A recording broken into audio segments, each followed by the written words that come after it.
Explaining the regionality of the soul. Xiefeng. October 16, 2006. Number 7 of the 8 features of souls describe their regional properties, but what does this mean? It means that all souls are bound to reincarnate into those places and cultures where they are most familiar. Black people are bound to reincarnate into black, white people reincarnate into white, and yellow ones into yellow. Japanese individuals usually reincarnate into Japanese cultures, Chinese into Chinese cultures, and Indians into Indian cultural environments. Why is this so? It is because of the structure of life.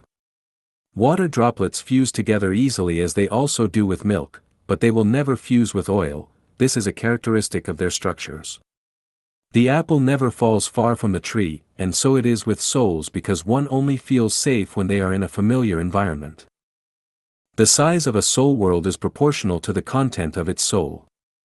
People who live in remote villages all their lives will reincarnate into those same villages because their souls only know those contents and nothing else. The structures of their lives are only in accordance with life in those villages.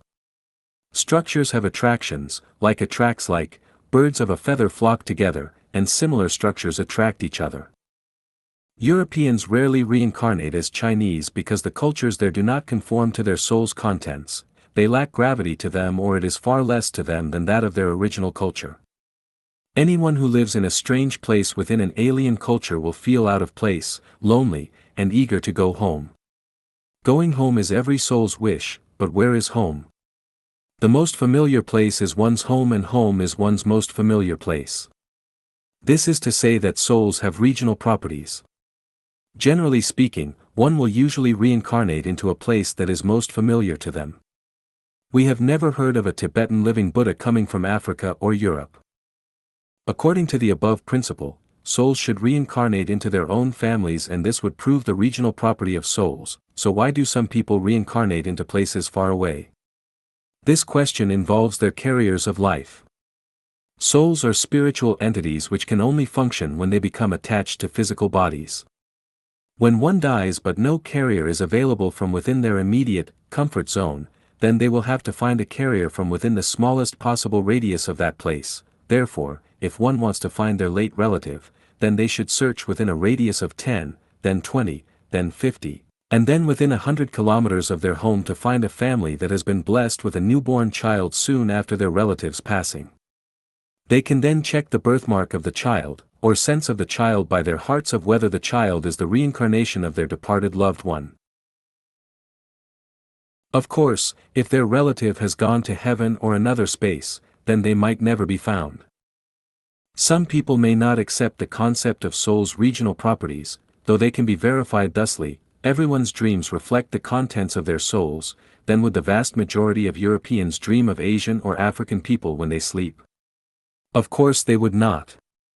Even if one lives in a foreign society now, the frequency of foreign people appearing in their dreams will be low, unless in the next lifetime will some fragments emerge in your dreams.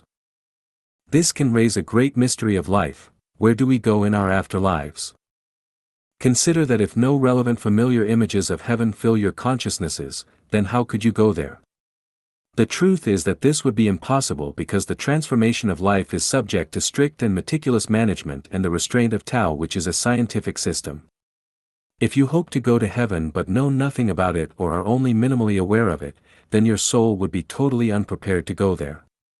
If you know and understand the guide, then you could find him easily. If not, then it would be much more difficult, and if you have no concept of him at all, then you would not recognize him even if he were standing at your side. The 1,000-year world is the easiest place to which people can advance, but you must understand it, so please study it.